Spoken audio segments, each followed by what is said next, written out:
관점, 언약에 대해서 우리가 좀 묵상하고 있는데요.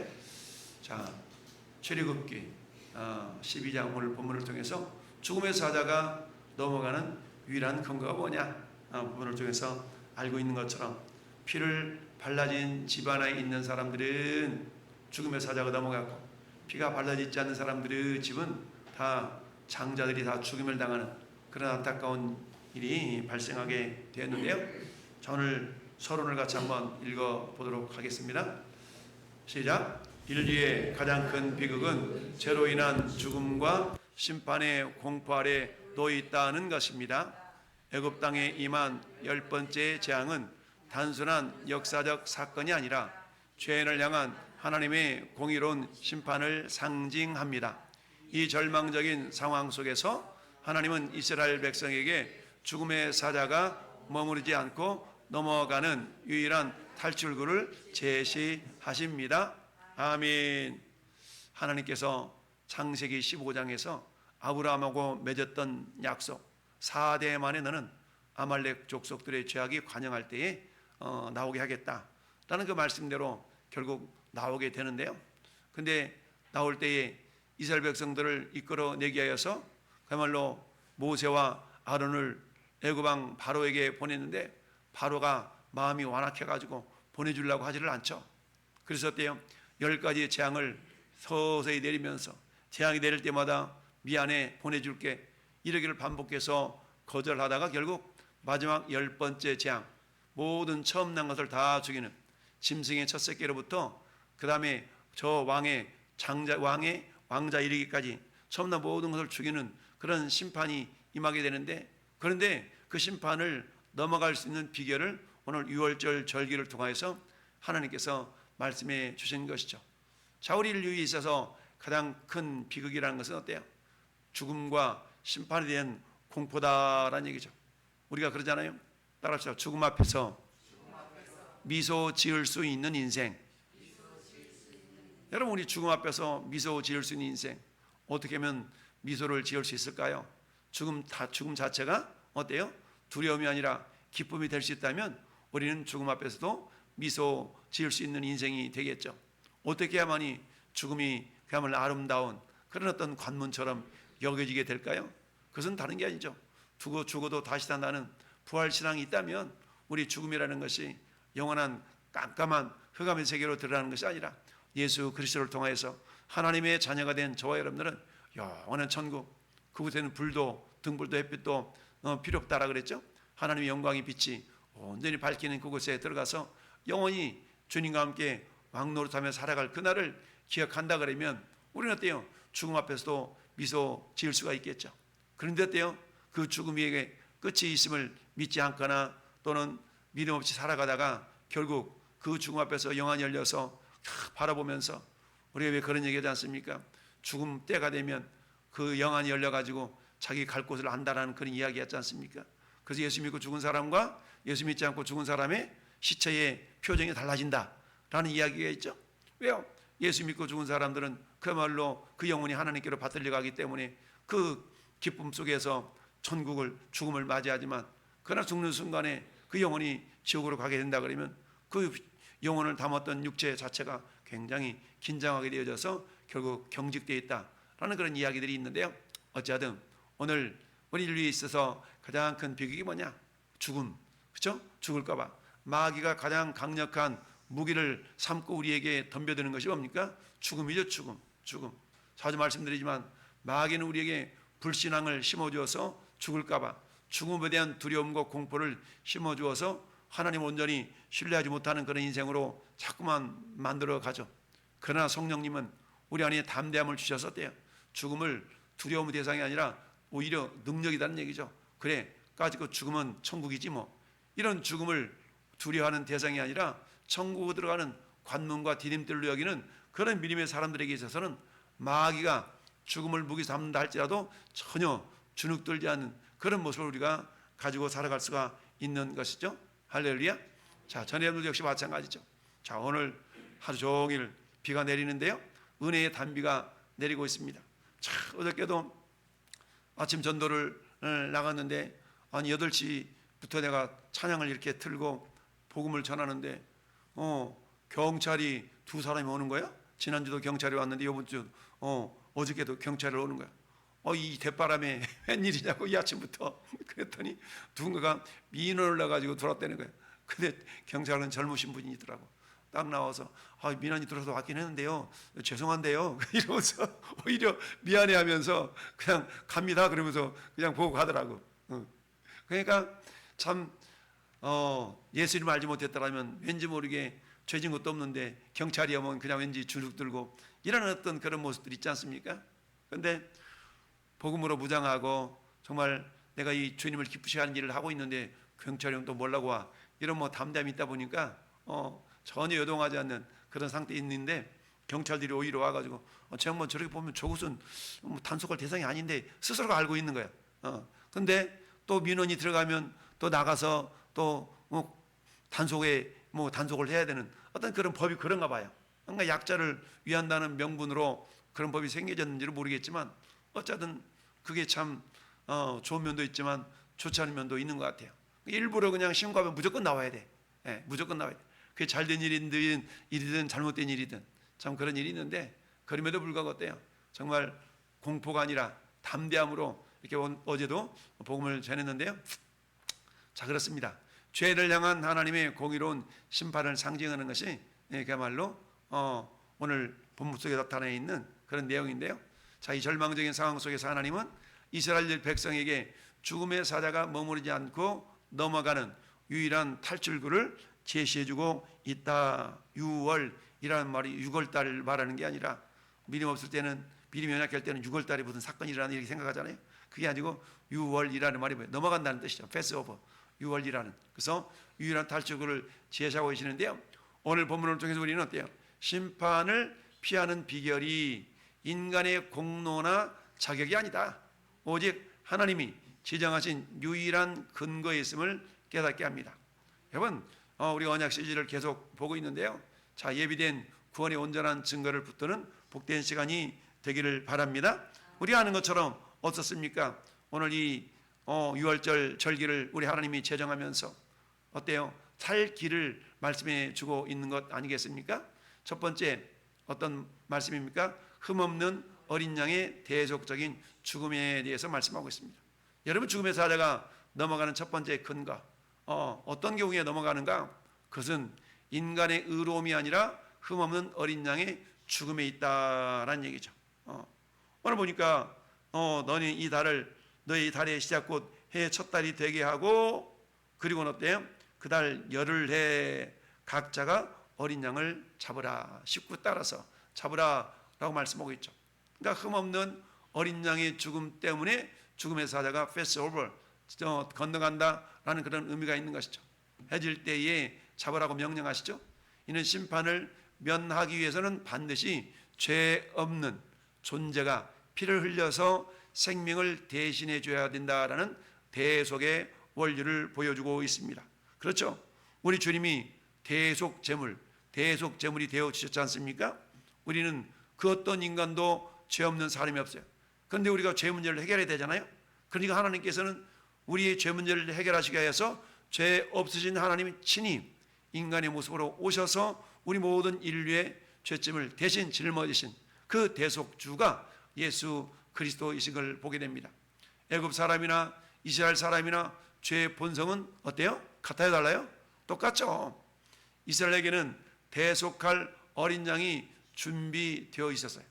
이 어린 양은 훗날 인류의 죄를 짊어지시고 십자가에서 단번에 죽으실 참된 언약의 실체 예수 그리스도를 예표하고 있죠. 그러니까 이 모습을 이사야 53장 7절에서는 읽어봅시다. 시작. 그가 곤욕을 당하며 괴로울 때도 그의 입을 열지 아니하였으며 마치 도수장으로 끌려가는 어린 양과 덜 깎는 자 앞에서 잠잠한 양같이 그의 입을 열지 아니하였도다. 아멘. 여러분, 이사야 53장은 어때요? 예수 그리스도에 대한 아주 정확한 예표적인 말씀이 그 53장 아닙니까? 그러니까 그곳에서 그가 곤욕을 당하여 괴로울 때도, 예수님이 곤욕을 당하여 괴로울 때도 입을 열지 아니했으며 마치 도살장으로 끌려가는 어린 양과 털 깎는 자 앞에서 잠잠한 양과 같다라고 말씀합니다. 이 말씀은 어떤 의미가 있다고요? 메시아가 인류의 죄를 대속하시기 위해서 유월절 어린 양처럼 잠잠히 죽음의 길을 걸어가실 것을 예언한 그런 말씀이다라는 얘기입니다. 그런데 이 말씀을 우리 세리 요한이 이렇게 이야기하고 있는데요. 요한복음 1장 29절 읽어봐요. 시작. 이튿날 요한이 예수께서 자기에게 나오심을 보고 이르되 보라 세상 죄를 지고 가는 하나님의 어린 양이로다. 아멘. 그러니까 유월절 10번째 재앙을 면하기 위해서 유월절 절기를 제정하신 하나님은 어린 양 수컷 염소의 양을 잡으라 라고 했을 때에 그것은 결국 예수 그리스도를 예표한다. 세리 요한이 예수를 보며 출애굽기 유월절 어린 양의 실체가 바로 예수 그리스도심을 선포하는 구속사적 핵심 구절이 요한복음 1장 29절인 것이죠. 그러니까 이 세리 요한은 진짜 예수님이 세상 죄를 지고 가는 하나님의 어린 양이다 라고 선포하는데 본인도 저렇게 얘기하면서 내가 어떻게 이런 얘기를 하지? 아마 그런 생각을 했을 것 같아. 왜요?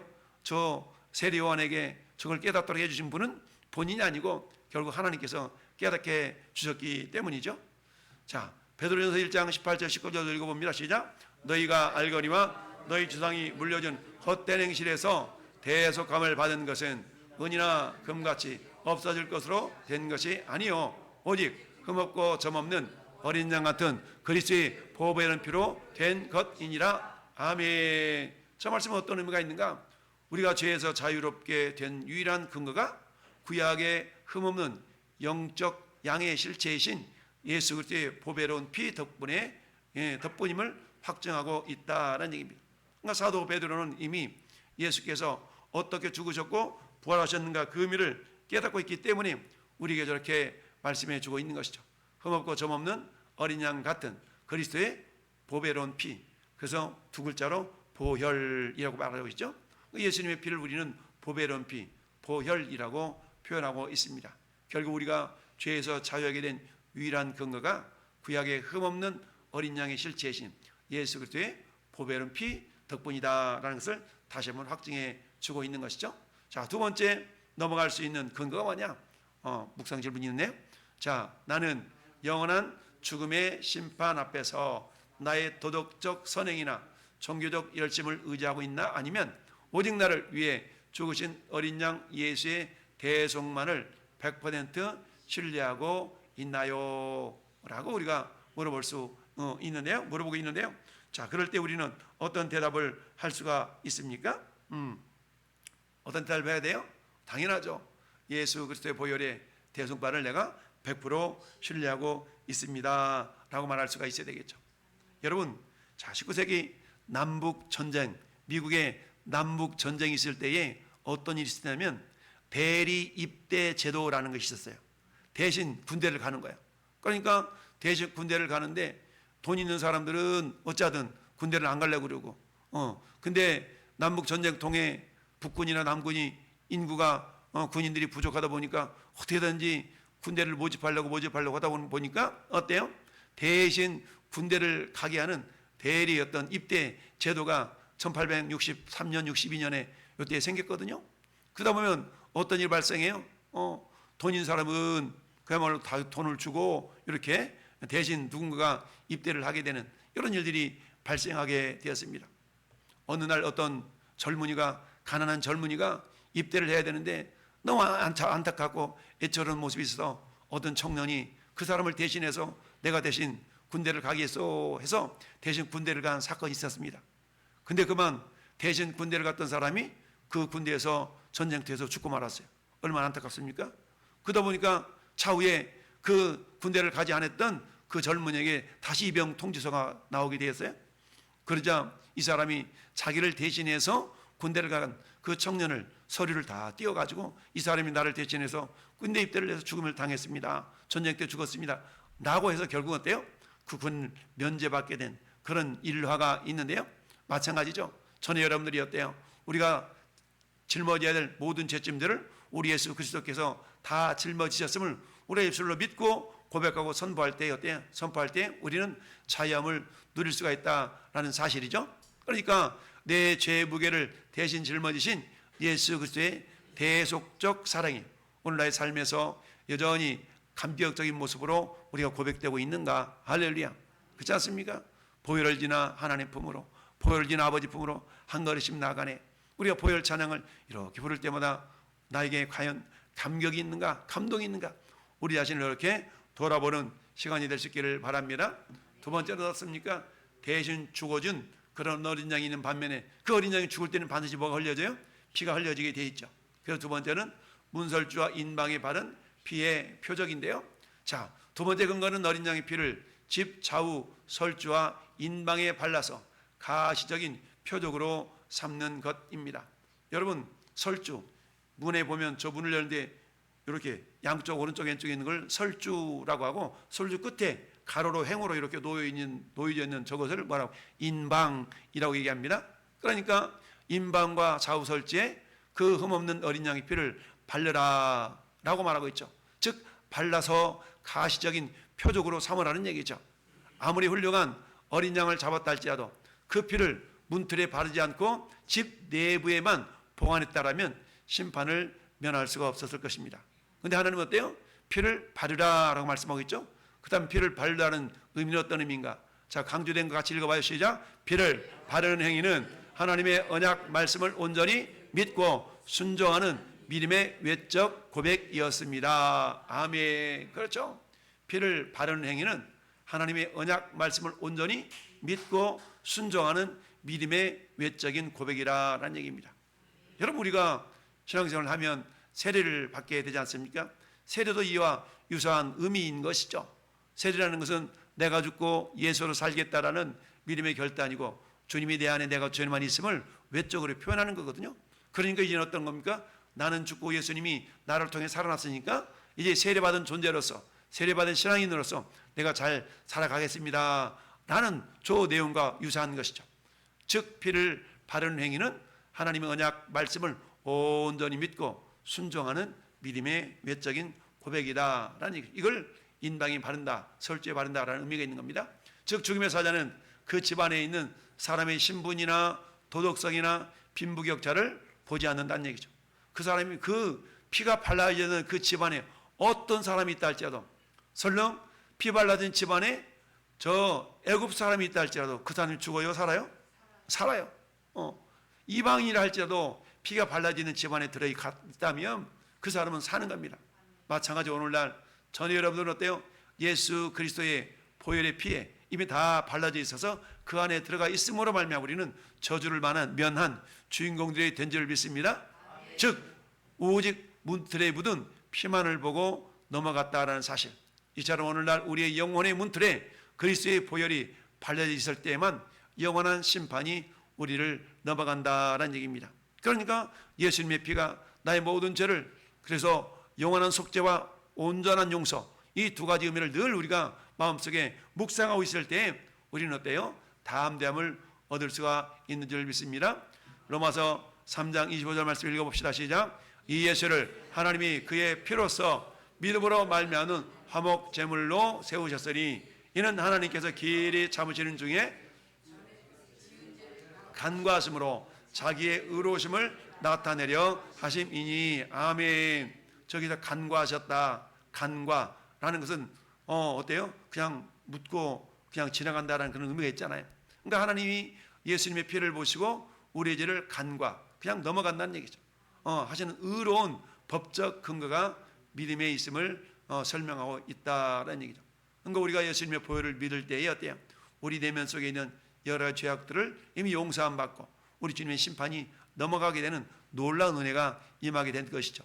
그래서 어때요? 근거가 나에게 있지 않냐고 내가 예수님의 보혈을 의지하는가, 그렇지 않는가에 대한 결과에 따라서 달라진다라는 얘기죠. 그래서 하나님이 예수님의 피를 보신다. 우리 마음속에 고백되어진 피, 오늘날의 예수님 피가 어디 있겠습니까? 그러나 믿음으로 주님 십자가에 흘리셨던 보혈의 능력을 우리가 믿음으로 믿고 고백하는 것을 말씀하고 있는 것이죠. 에베소서 1장 7절 읽어봐. 시작. 우리는 그리스도 안에서 그의 은혜의 풍성함을 따라 그의 피로 말미암아 속량 곧 죄사함을 받았느니라. 아멘. 그러니까 예수님의 피, 예수님의 보혈로 우리가 속량 곧 죄사함을 받았다. 이제 그리스도의 보혈이 우리 영혼에 발라질 때에 구체적인 죄사함과 속량의 은혜가 가시적으로 임하게 됨을 나타내주고 있다.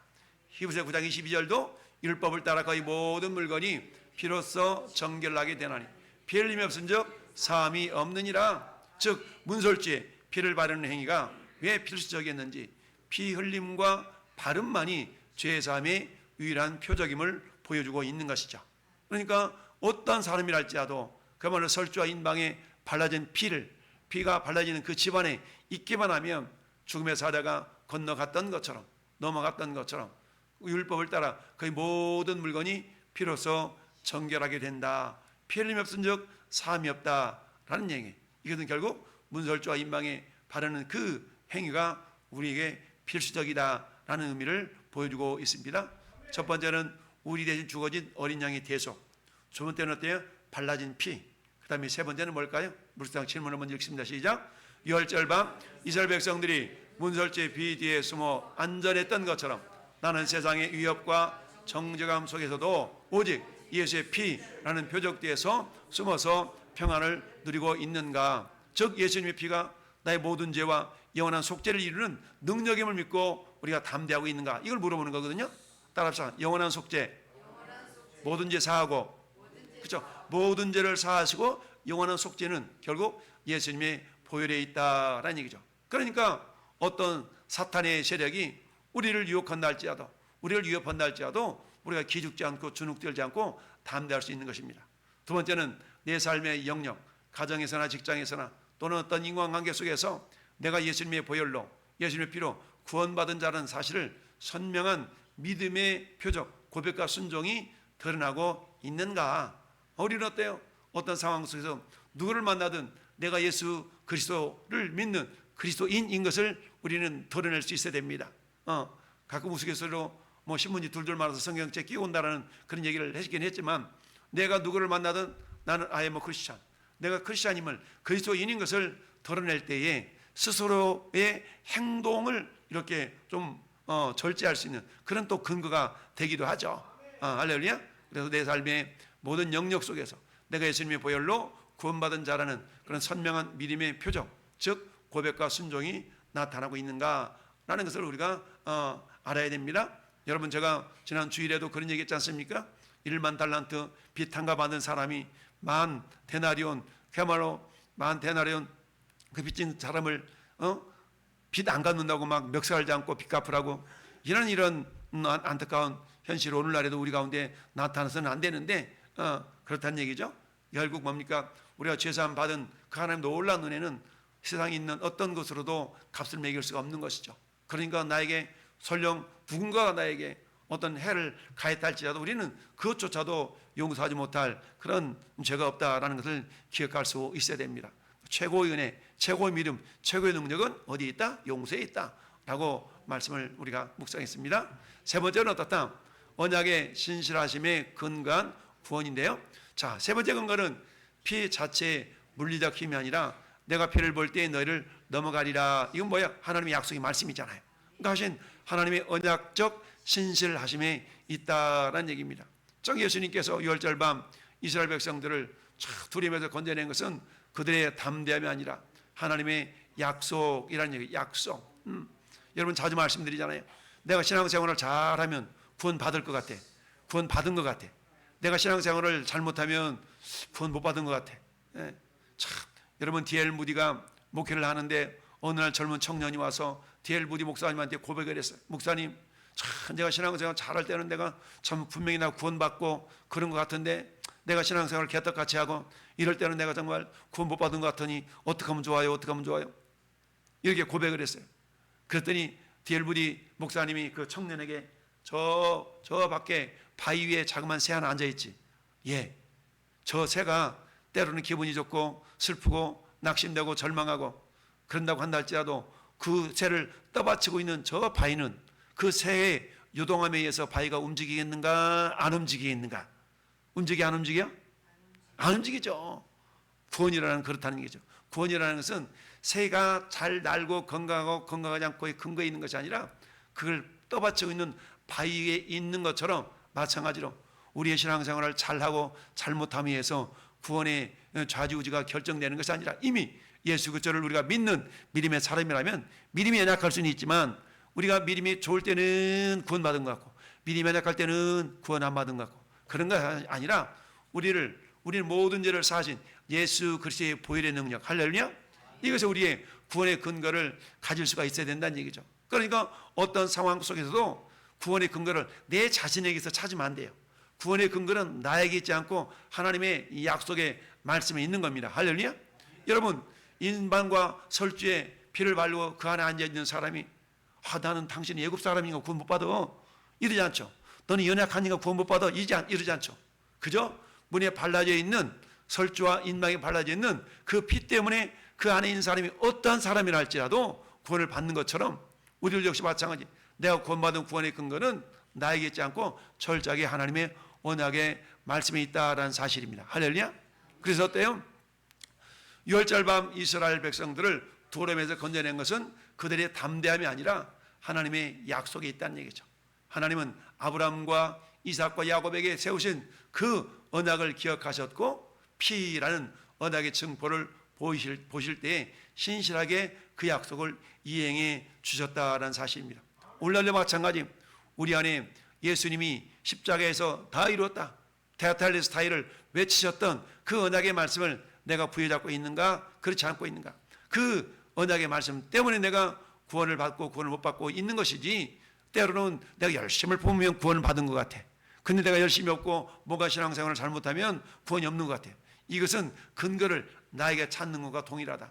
커다란 바위에 앉아있는 새가 여전히 약해서 펄떡거릴 때는 이 새가 구원을 못 받는 것 같고, 새가 건강해서 막 잘 올라갈 때는 구원을 받는 것 같고, 이런 구원의 근거가 그 새이지 아니고 그 새를 떠받치고 있는 바위에 의해서 안정감을 누릴 수 있는 것처럼 우리들도 역시 마찬가지 구원의 확신이라는 것은 내 자신의 근거하지 않냐고 따라서 하나님의 약속의 말씀, 그렇죠? 하나님의 약속의 말씀이 있다는 사실을 우리는 기억할 수 있어야 됩니다.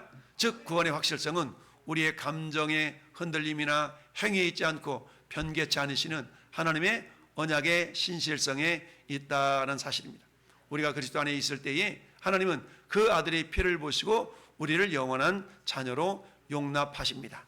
여러분, 인방과 설주에 발랐던 그 피를 바른 집 안에 누가 들어있다 할지라도 그 집 안에 있는 사람들은 안전한 것처럼, 여러분, 우리가 가방끈이 길든 가방끈이 작든, 여러분 내가 잘생겼든 못생겼든 잘났든 몰랐든 그게 중요한 것이 아니라 내가 예수 그리스도를 믿는 믿음이 있다면 우리 주님은 그 믿음을 보시고 그 보혈의 능력을 보시고 우리를 영원한 자녀로 삼아 주시고 용납하신 줄 믿습니다. 따라서 이 시간도 우리가 주 앞에 나가서 내가 이렇게 열심히 했으니까 그게 아니라 주님의 은혜가 크기 때문에 나는 주님 앞에 응당 보은하는 모습으로 나와서 예배하는, 그게 우리 마음의 자세여야 된다는 사실입니다. 여러분, 우리가 창세기 15장에는 횃불 언약에 대한 이야기가 나옵니다. 해가 져서 어두울 때에 연기나는 화로가 보이며 타는 횃불이 쪼갠 고기 사이로 지나더라. 그날의 여호와께서 아브라함과 더불어 언약을 세워 이르시되 내가 이 땅을 애굽 강에서부터 큰강 유브라데까지 내 자손에게 주노니 그랬죠. 여러분, 저게 횃불 언약의 근거 아니겠습니까? 하나님께서 어때요? 홀로 횃불로 쪼갠 고기 사이로 지나가셨다. 원래 A와 B가 언약을 맺으면 두 사람이 같이 쪼갠 고기 사이로 지나가야 되는데 아브라함은 지나가지 아니하고 하나님만 지나가셨다는 얘기는 뭡니까? 언약 성취의 책임을 누가 가지고 있다? 전적으로 하나님만 가지고 있다라는 얘기죠. 따라서 이처럼 하나님께서 당신에게 언약의 핵심을, 언약의 책임을 당신에게 주고 있다는 것을 우리가 알 수 있습니다. 이것은 결국 우리의 구원이 근거가 나에게 있지 않냐고 하나님께 있다라는 것을 다시 한번 생각해보는 그런 말씀인 것이죠. 히브리서 6장 13절 말씀에도 하나님이 아브라함에게 약속하실 때에 가르쳐 맹세할 자가 자기보다 더 큰 이가 없으므로 자기를 가르쳐 맹세하여 시작.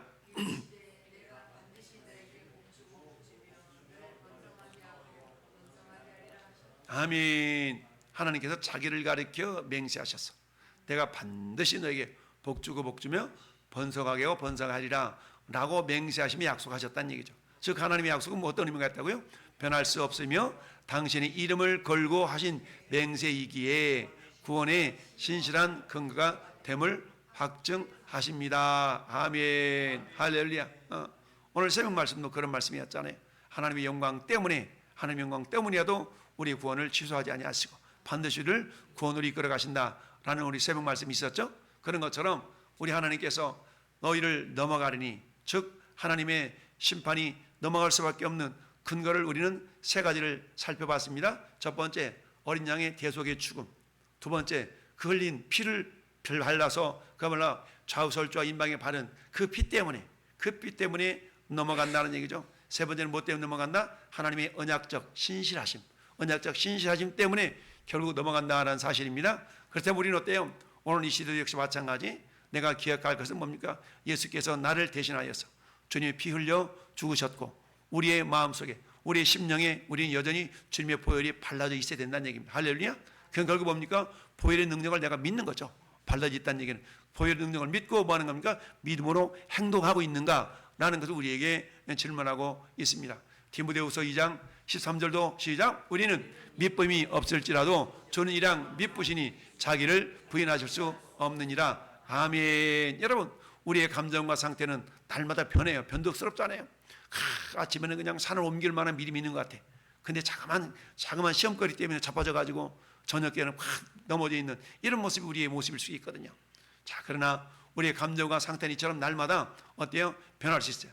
그러나 피를 보면 넘어가겠다고 하신 하나님의 언약적 믿음이라는 신실함이거든요.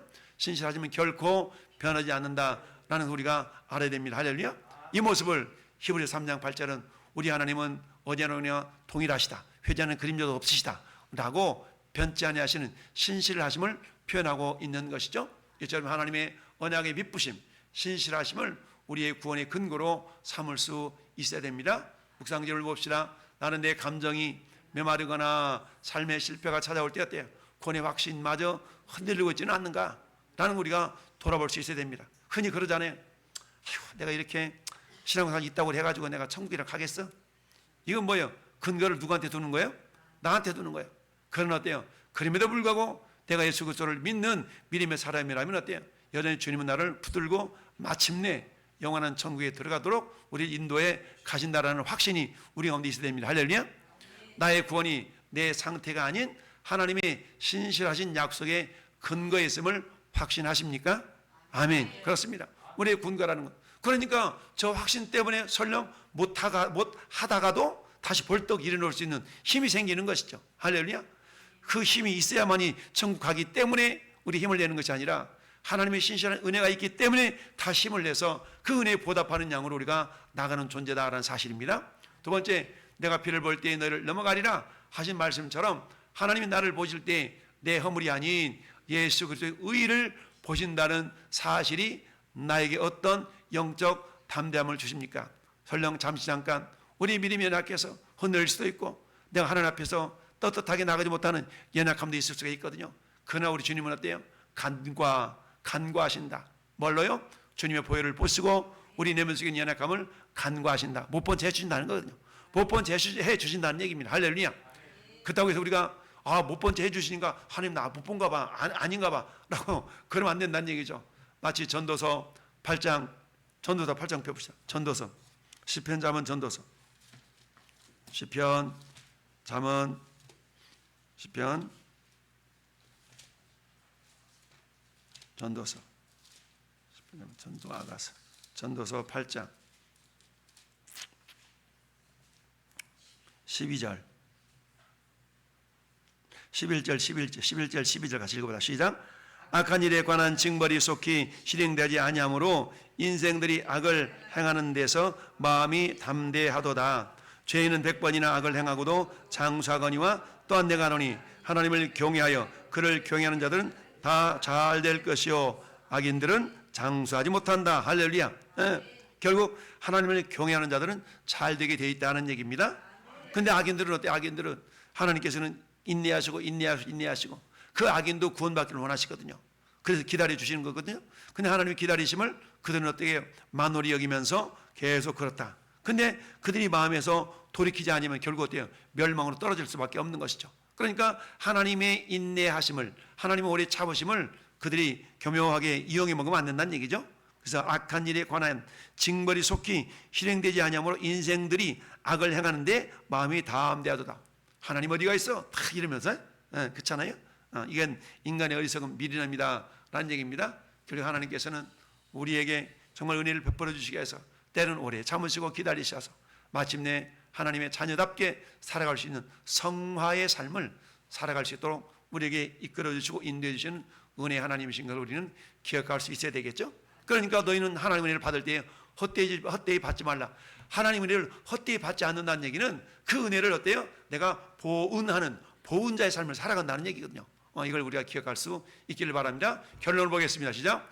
유월절 밤에 차별 없는 심판 속에서 이스라엘이 구원받은 유일한 근거는 오직 어린 양의 피와 하나님의 약속뿐이었습니다. 이 구속사의 사건은 오늘날 십자가에서 물과 피를 쏟으신 예수 그리스도를 통해서 완벽하게 성취되었습니다. 우린 날마다 나의 행위나 감정을 의지하려는 욕을 버리고 오직 예수님의 보혈만을 자랑하는 언약 백성이 되어야 합니다. 그의 피의 은혜를 통과한 자답게 이제는 죽음의 공포에서 벗어나 부활의 소망을 품고 담대하게 살아가야 합니다.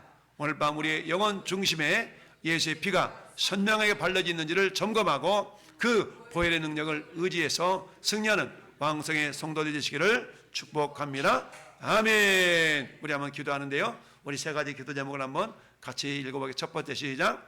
예수 그리스도의 계속의 보혈만을 의지하게 하소서. 둘째, 삶의 모든 영역에서 구원의 표적을 선명히 바르게 하소서. 셋째, 담대하게 하소서. 아멘. 그렇습니다. 우리가 신뢰할 것은 하나님의 약속의 말씀이죠. 약속의 말씀은 변함이 없습니다. 내가 구원받은 구원의 근거를 내 감정이나 내 상태에 두면 안 돼요. 항상 구원의 근거는 변하지 아니하신 하나님의 약속이 있다는 사실을 기억하면서 그럼에도 불구하고 연약한 나를 붙들어 주신 그 하나님 은혜에 그렇다면 내가 은혜에 보답하는 삶을 살아야지 라고 일어나는 그런 원동력이 될 수 있기를 바랍니다. 이 세 가지를 기억하면서 우리 주님 한번 부르고 우리 같이 한번 기도하겠습니다.